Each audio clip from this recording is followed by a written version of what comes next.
Hello and welcome to the Offensive Zone podcast with me, Ian, and I'm joined by the co-host with the mostest. It's Chris the Caveman Gill. You alright? I'm good, thank you. Enjoying Easter, mate? Yeah, ate lots of chocolate and lamb.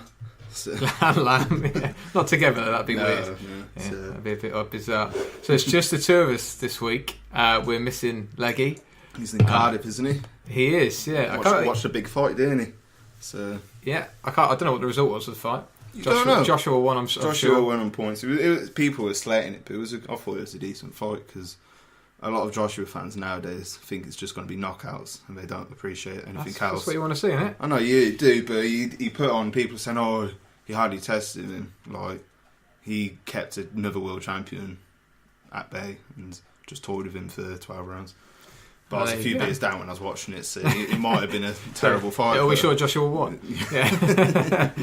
Obviously, this is the weekly podcast which covers the latest NHL news and more, including clearly the Joshua fight.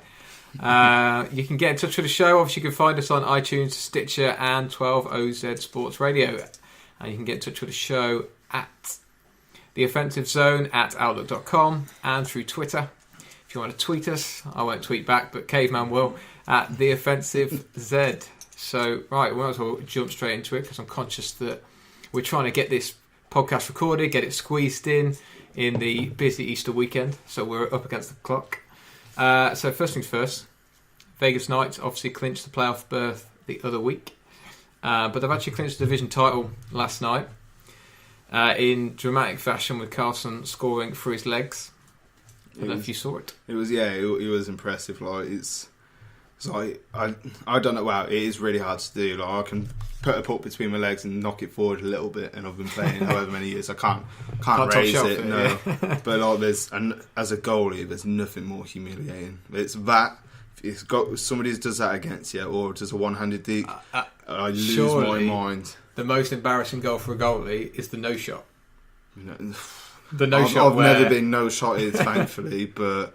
I've been one-hand deked a few times and through the legs. I remember like when I used to play like semi-pro, like a kid would come on, and they'd be like think they're hot shit because they're playing under 18s and they scored a few goals. Like they come and train with some else.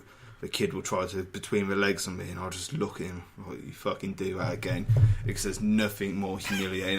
That's in training in front of my dad who sat in the stands. That's it, watching, and like let alone a few million people around the world have probably seen it already.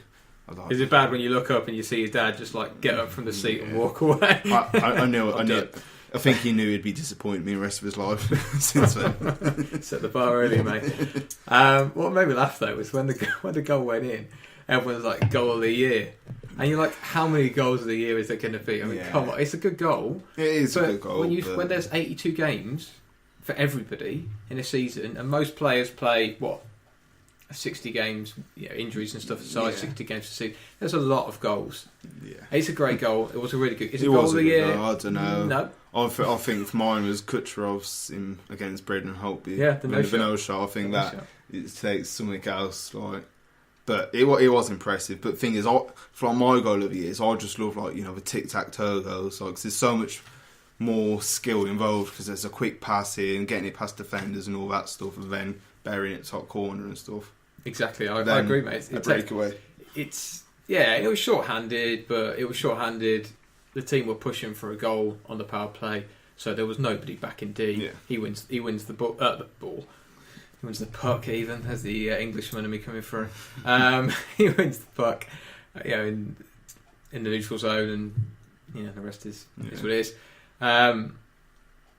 It was good for them, though. It was good for them. It was on a night as well that they retired jersey number 58, and a bit of a different reason really for retiring a jersey. Normally we see them retired for players. This one was retired because it was a homage to the 58 people who lost their lives, unnecessarily so, I might add, in the Vegas shooting, which obviously took place before the season kicked off. It's a nice touch, isn't it? I feel like that's been with the team and with the city the whole season. That might be because when bad stuff happens, sometimes the team will rally. I think that could be one of the many things which the team has rallied around this year, and it's a nice thing to do. I'm sure lots of people appreciate it. I'm sure the people of Vegas and the team in Vegas think it was something they definitely should have done, and I think we would agree that it was a good thing to do. Yeah, it was, yeah. And reality is, for them, they're probably not going to need to retire a jersey for so long. Maybe it's almost William like Carlson's soon, but yeah. if he scores another 40-goal season. I know, yeah. I mean, what contract do you think that guy's going to get? When's his deal up? Is it? So he's UFA. Now you got me. RFA, he's a something FA at the end of the year. See, I don't know. If I was Vegas, I'd try to bridge deal him. I wouldn't try to sign him 6 years, 6 mil. I'd bridge deal him for 2 years because I think it might be a risk.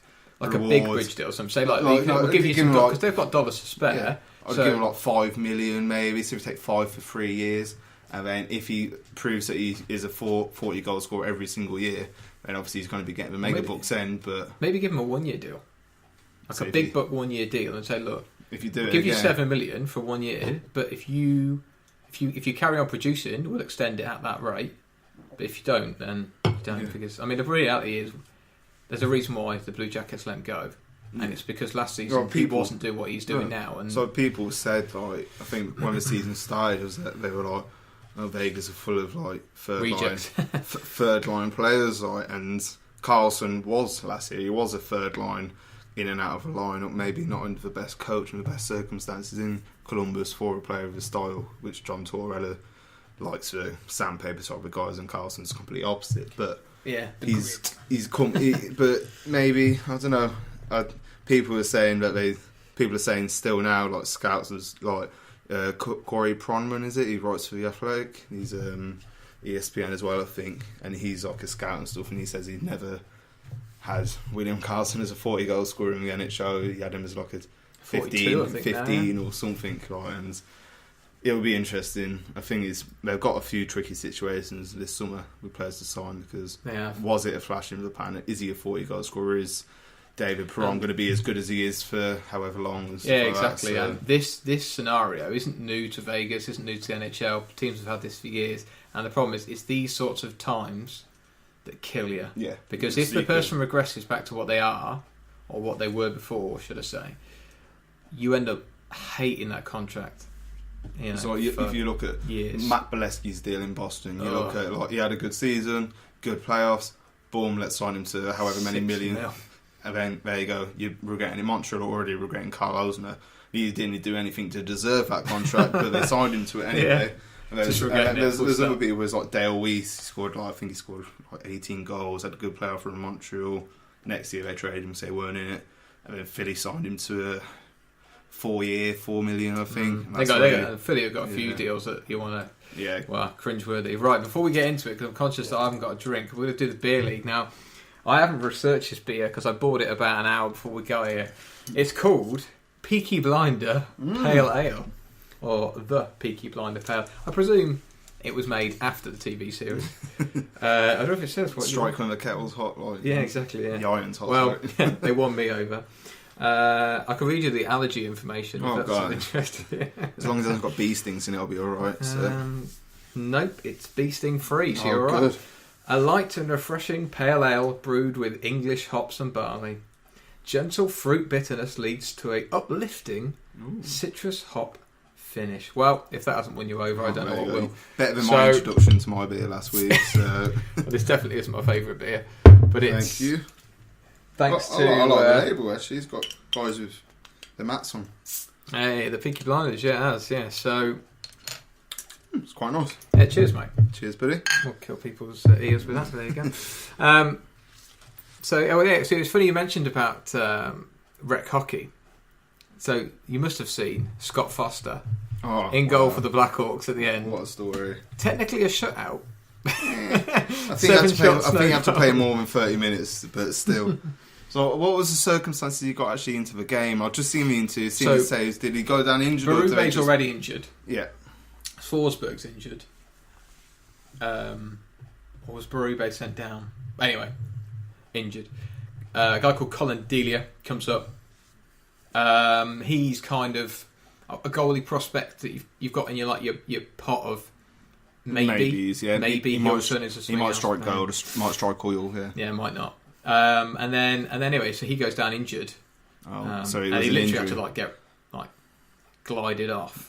And then in comes Scott Foster, the 36-year-old rookie, 7 shots and 7 saves. Yeah, 7 shots and a couple of shots from line A. So. I know he took a heavy wrist shot from Bufflin from top of the circles. Didn't give no rebound on that. I mean, not being funny. If Crawford's going to be down next year, I hope someone's kept that guy's number because he looked better than the other cack we've had in goal.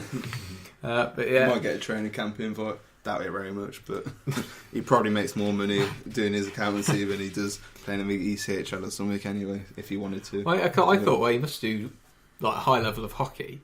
He played college, didn't he? I think. But now though, he's just wreck. That's it. That's all he does. So I've seen a picture of from where he plays, the rink he plays at. There's they stopped training. They all of them were just sat around the telly. In like in the bar area of a rink or something, all in their full kit, just drinking a beer, watching their mate play for the Blackwater. So it was pretty cool, like, and shows to everybody you might have a chance. And I bet you got a few beers and maybe a nice steak brought from after by the boys. Yeah, exactly. Yeah. So I wasn't sure if it was if the coach just thought, you know what, we like 3 or 4 goals up, weren't we? With a few minutes left. I think 3 up. Yeah. Yeah, and I wasn't sure because I know when in summer leagues in England, if a goalie. A few goals up, like, fuck it, you can go have a crack, kid, for the last 5 minutes. But I guess maybe in the NHL it's not the case. So. Although it's not exactly like every point counts for the Hawks. Exactly. Right now, so maybe they could have started and think, hey, if we lose, we lose. Get closer to Darling. So yeah, well, actually, even funny you mention that because there's a website called tankathon.com. I think it's called something like that. Tankathon.com/NHL or something along those lines, and you can kind of like simulate where people are right now, the draft, but it's it's so funny. You can there's I remember before a few years ago, I think it was when Montreal picked Sergachev. I went through a stage, I think about a week before the draft. There's this an NHL draft simulator, so you just click the button and it gives you first overall. I did it about 50 times to see how many times Montreal would come first. They came first quite a lot, and I had my hopes up high, and we ended up drafting 5th. So yeah, I was same stick we do. I don't think it was even 5th; might have been 6th even, but I can't remember. Definitely watching this year. Other news then: the Penguins clinched their berth to the playoffs again. There's a time in season.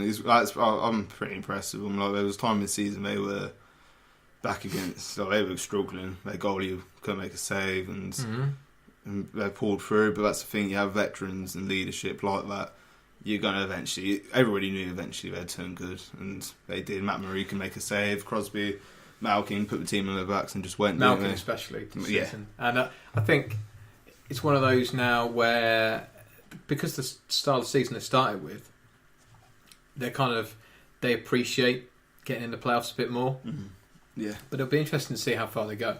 I don't know. I think can they three-peat? Nah, I can't see them getting past a team like Boston or Tampa. I just don't see it. Or Washington in the second round, as it always happens. If they play Washington in the second round, they're in the conference final. Washington just can't beat. Can't beat them. Well, I bet probably Washington might not even make the first round. So.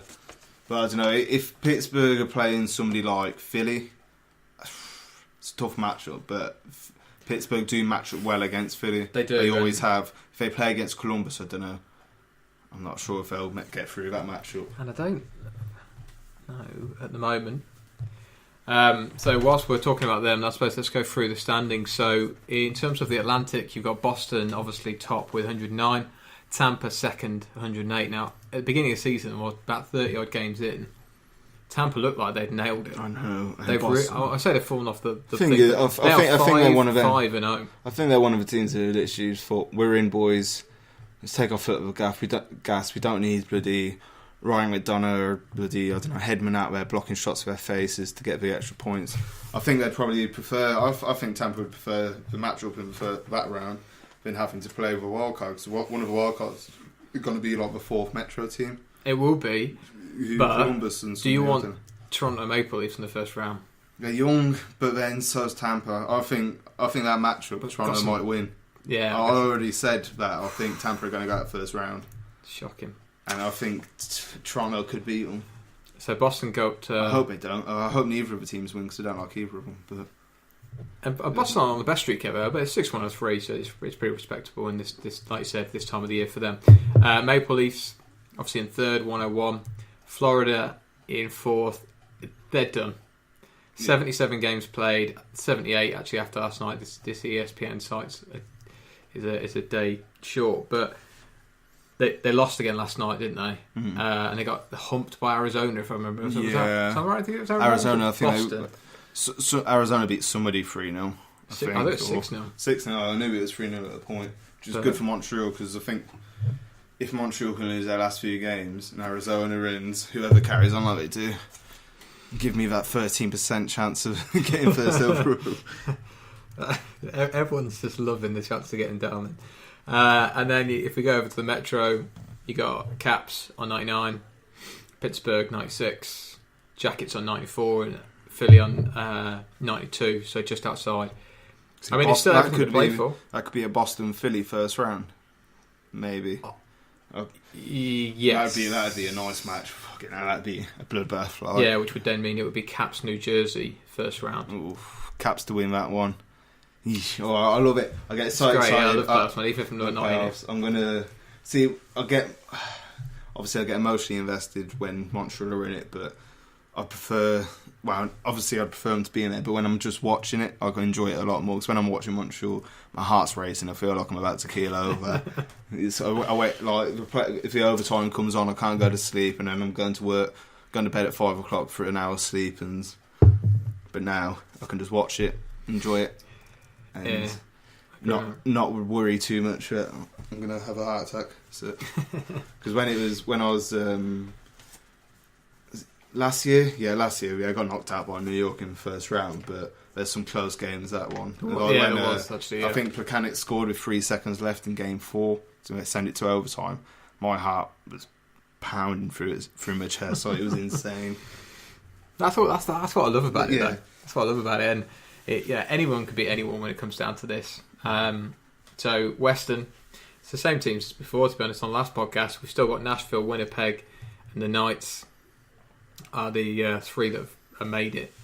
San Jose are pretty safe. Kings and the Ducks are fighting over third place. But then the biggest, not really interesting. It was the Blues who lost to Arizona last night. That was it, yeah. Because the Blues have got a good chance of getting in on the wild card spot. Dropping eggs like that isn't going to help, is it? Exactamundo. So they're just doing their best to just. After a general manager tried to dismantle them and take away their second line centre, I think they've done a good job. Yeah. But there's a report out there about Paul Stastny, that just a guy from Denver who used to obviously work closely with him. A report saying that his money's on Montreal signing him, but that's for another day. So that'll be after Montreal not signing John Tavares, so I'll be crying anyway. But. So, Colorado and the Blues are on level points now, he says, presuming this is up to date. I think it is. Then that's going to be a struggle for Colorado with what's happened over the weekends. Well, Colorado smashed the Hawks 5-0. Did they? They did, yeah. Even without their goalies and stuff? Yeah. But obviously, as you say, Varlamov now is out for the rest of the season.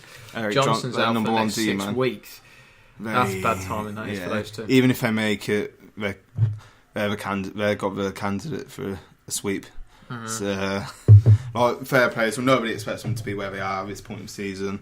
Hats off to everybody was shitting all over Joe Sakic at the beginning of the season for what was happening with Duchesne. But don't know what's happening. They've managed to come good, and fair play to them. I think they'll all be happy with having a fight and actually having something to play for in April, when they haven't been able to do that for a few years. So, and with Leggy being a Habs fan, at least one of us is in the playoffs, and I'm sure we won't hear the end of that anytime soon. Neuwirth, by the way, talking of goalies that have gone down, he's day to day. Alex Lyon, I think it is, who's been brought up.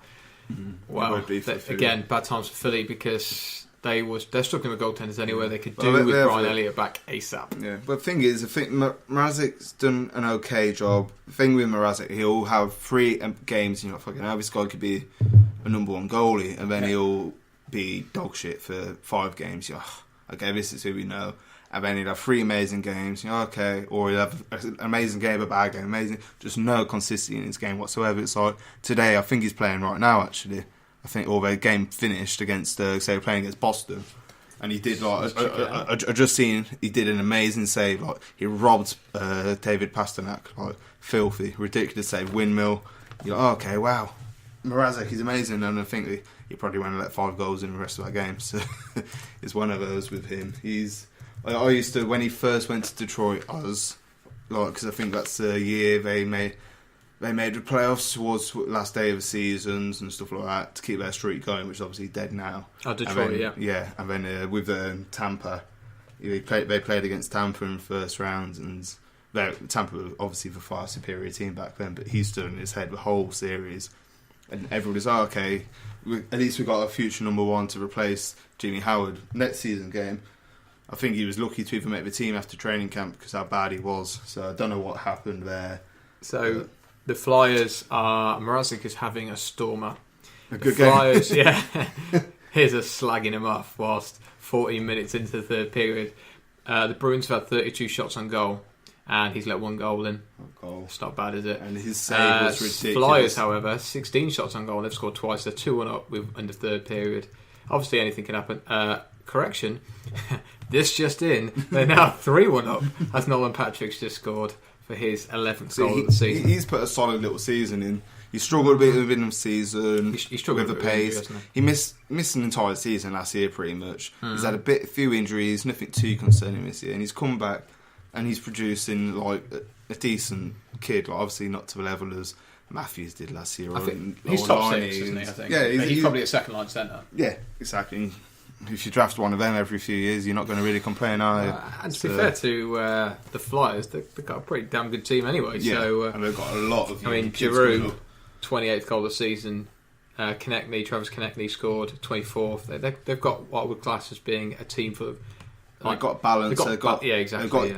They've got the older boys like Giroux, who isn't exactly ancient anyway. Voracek, and they've got Voracek and people like that, and then they have the. Nolan Patricks and that Russian D-man, can never remember his name, and not coming through. Provorov,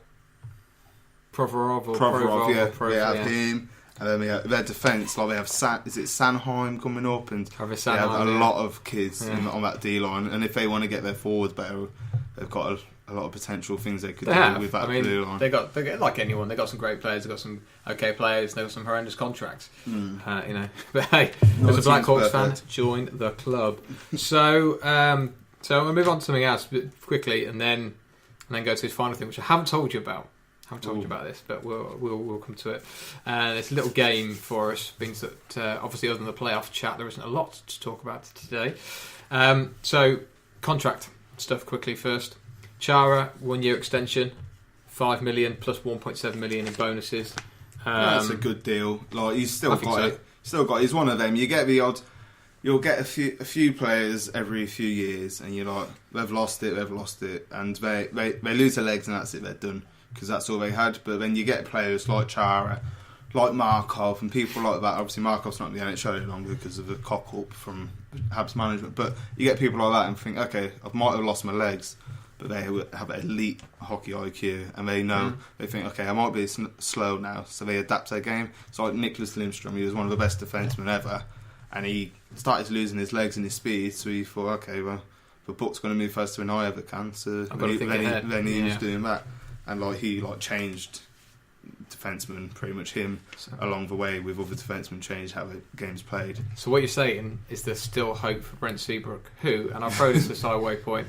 Played his 1,000th game for the Blackhawks, and hats off to you, Brent. I think he might be one of them other types of players, not the ones who adapt their game, ones who were good and then lost their games. And I want to point out, obviously it's a good timing with the 1,000th game, but he has been an amazing servant. He's one of the very, very small list of players to have played this many games for one team, obviously one team being Chicago, and the things that he's done is he's a massive reason for why we won 3 cups. Yeah, he was a Yank back there, and unfortunately, he's losing it. If he was losing it, but he wasn't on that deal. If he was just on a deal like Chara every year or something, and he was on a more respectable deal, and he's losing it, and you're like, okay, I'll lower it down a bit, until you can't play anymore. And you're like, okay, but he's on that monster contract, so the fans are after him, and he's a serviceable bottom line demon, but he's not getting paid. Well, that's where the problem is. That's where the issue lies. You have a couple of those, and it cripples you. Yeah. And then there's a lot of entry contracts, but 2 that really matter to me, I suppose. Dylan Sakira signed a 2-year deal.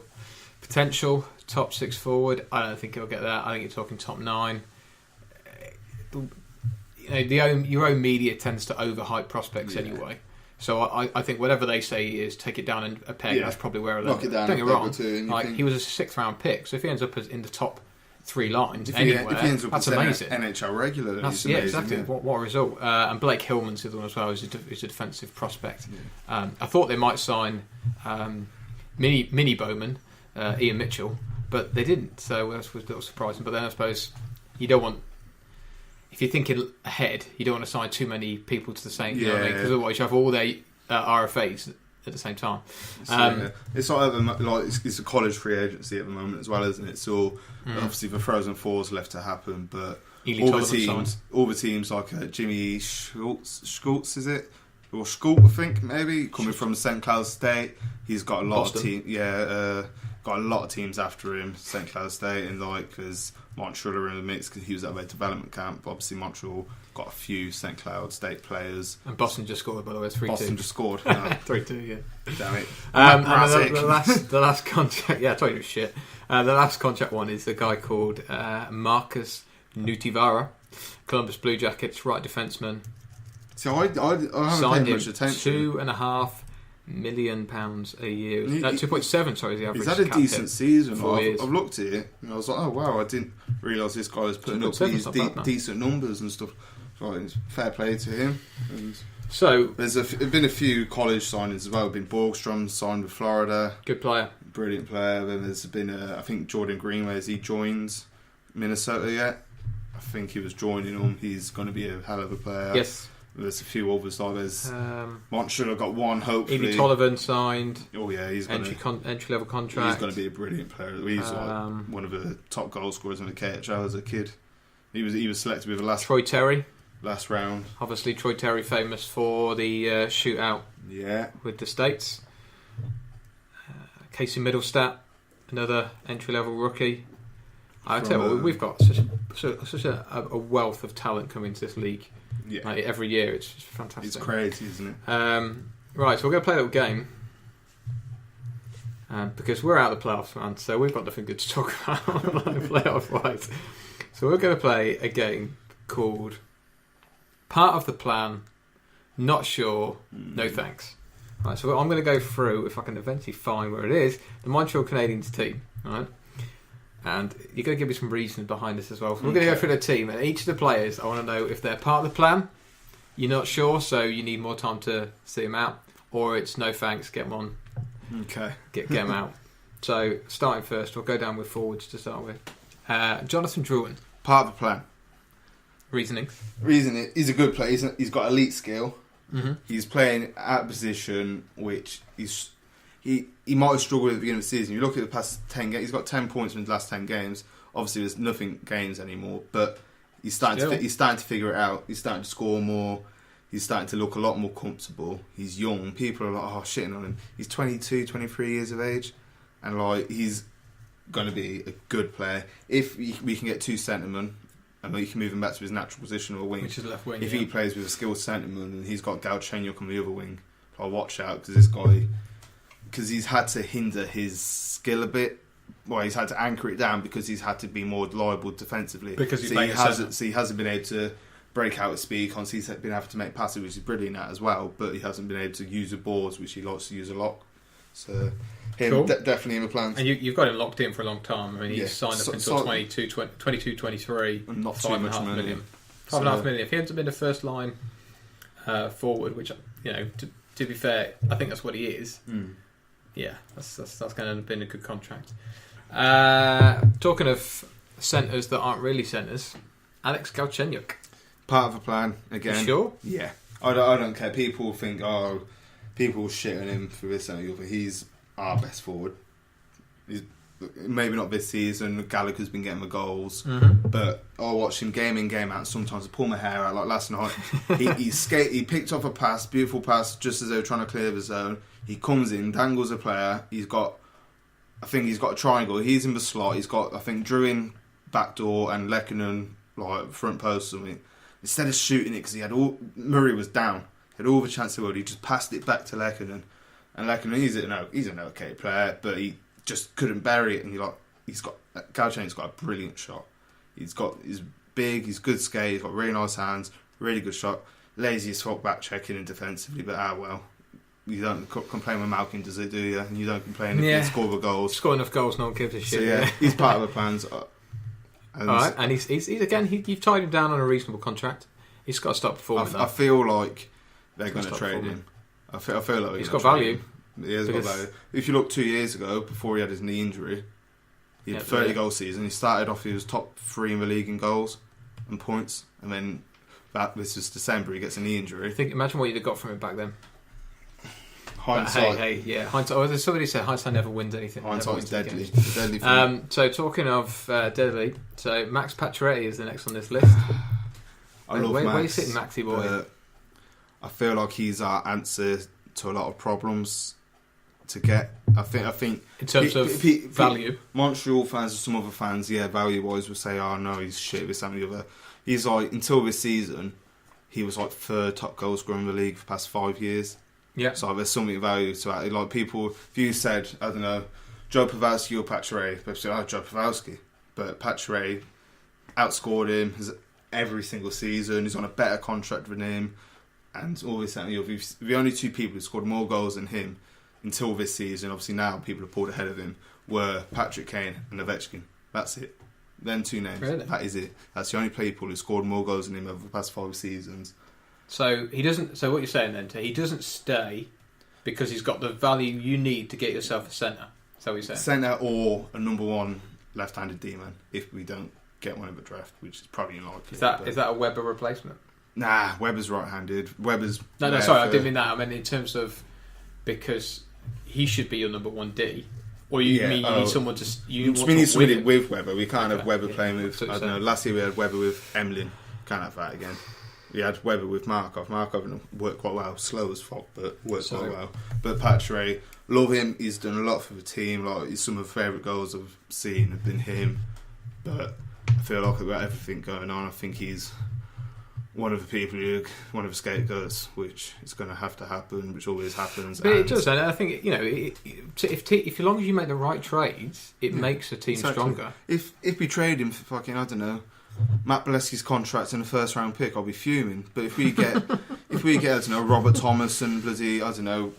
I think you need a centre that can step in though, and Robert Thomas isn't there yet. Maybe, but I don't know, if you get somebody like him, or if you get somebody, or a Borgstrom from Florida, or something like that, maybe. I'm going to throw this out there, right? Sad enough to look at the amount of RFAs that Boston are going to have in the next 2 or 3 years. You reckon they want Krejci's contract sat there in 2 or 3 years? If someone was willing to eat it, $7 million.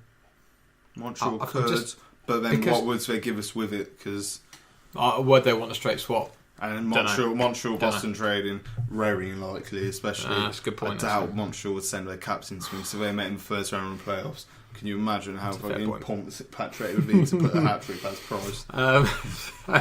So next on the list, then, one of my heroes, Andrew Shaw, legend. He's a maybe. He's a maybe. Maybe. I look at it like. Is it because of contract though? He puts his contract. He's not on too much money. It's not the end of the world. He's got a decent amount of term. And he plays his heart out. And he's had a really you might look at his numbers and think, for the type he is, he's had a decent year and a half with us. He was good last year. He was really good at the beginning of the season.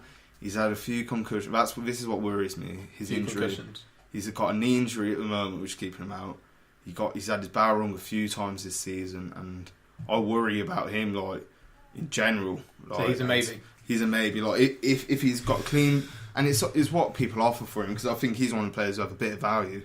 I think at the draft he could be moved for a second or something, and maybe a kid you don't know, do you? There's no... Well, yeah. So you don't know. So and hey, look at DeBrincat. Seconds can end up as good as first. So...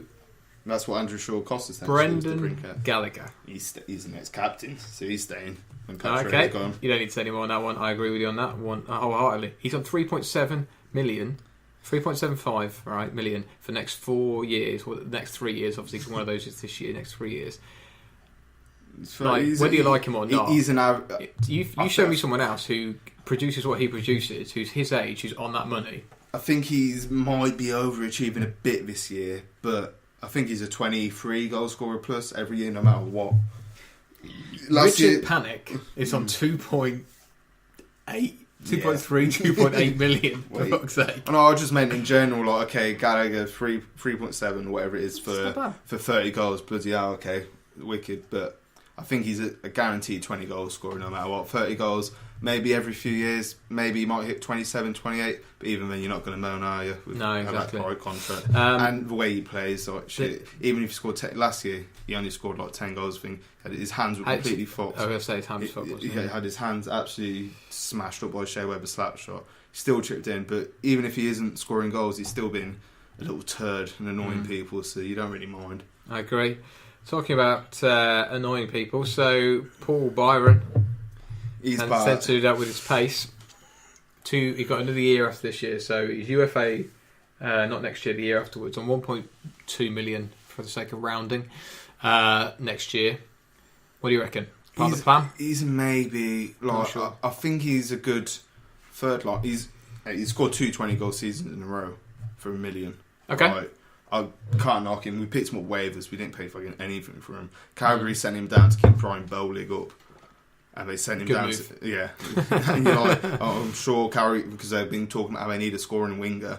They could have done with 40 goals over 2 years from a third liner. And the thing is, Byron, he can play up and down the lineup. He doesn't care. He'll be blocking shots on the fourth line. Or his pace causes trouble wherever he is. He's so fast. He's a little bit feisty. He's in a category in between part of a plan and a maybe. Okay. He's not a maybe like Andrew Shaw, but he's not a part of a plan like Druin. I know where the next one's going to be, because it was one of those, like, it was either going to work or it wasn't. Hemsky. Oh, yeah. See you later. He looked okay in pre-season when nobody else was trying. And that was injuries, it. Then he got a concussion. He got his Okay, so we've got a couple of younger players now. So I say younger, he's 25, but rookie in terms of that he's about to leave his entry deal, and that's Philip Deneau. Part of the plan. He's perfect third line. He's our replacement for Plekanec. Yep, perfect. Agreed. He's not going to want too much money. He's had a few injuries this season, but he's come back from them. Okay, he's got headaches and stuff. You hope he can get better. Got hit. It wasn't even like it was. He got him ahead of Kachara one time, with crying out loud. You're going to be hurt for a while, aren't you? It's a freak accident. It's not like his knee's blown. Okay, head injuries is a question mark with him, but I think he'll be. No, I think all right. I think he's perfect replacement. Thomas Plekanec. At the moment, he's playing second line. Well, obviously he's not playing at the moment, but he has been playing second line centre, which isn't his role, but he's still done well there. Third line, he's youngish. He's in his prime. Keep him. So next is Nikita Seabrook, who obviously has stepped into the spotlight a little bit recently. He scored his first goal the other week, or this week, didn't he? First goal of the season. He scored. The first goal was last year. His first goal this season.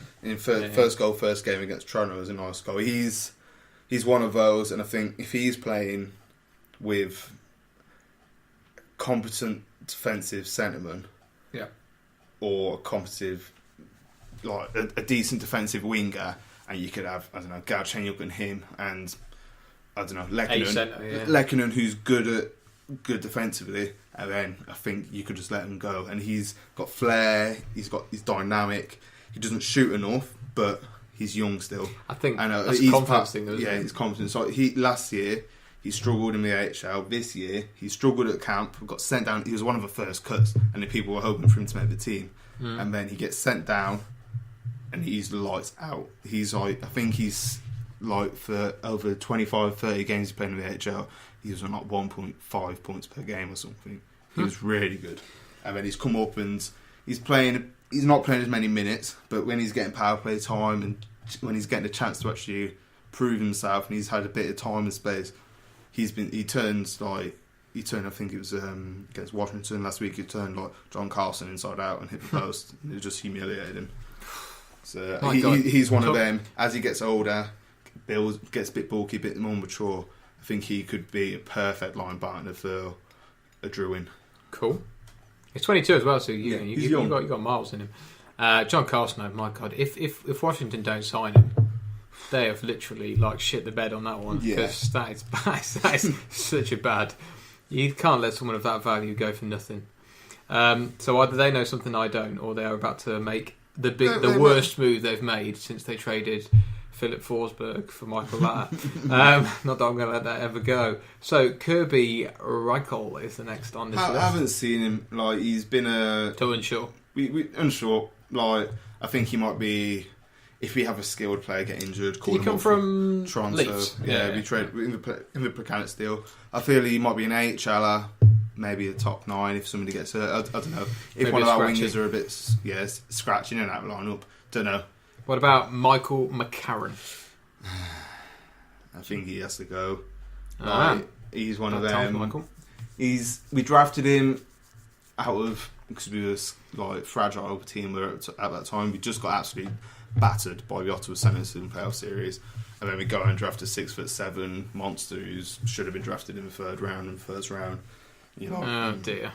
And then he has an okay junior career.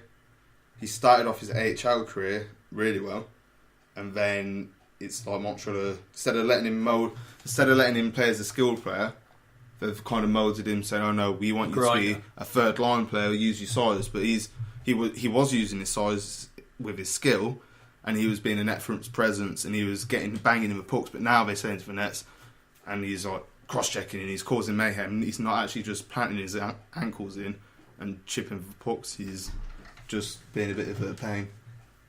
So, but yeah, so I think he's one of them who might be on the chopping block. Okie doke. The last of the forwards, because I'm conscious of time. So, and we'll have to pick up the D-men another time. So we have, I'm going to pick this next one. I could do the D-men for you quickly. So Jacob Delarose. See, I like his game. He's one of them, like, he's like a bit of an open nerve with Montreal fans. Some of them hate him because he's got all the tools. He's got the size, he's got the speed, he's got a reasonable shot, decent passing, but he doesn't put it all together.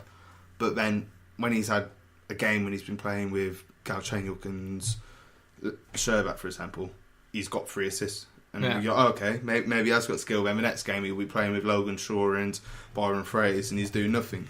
I think he's a perfect in the 3 or 4 spot. Like, you could rotate him and Dano, whatever line, doesn't matter.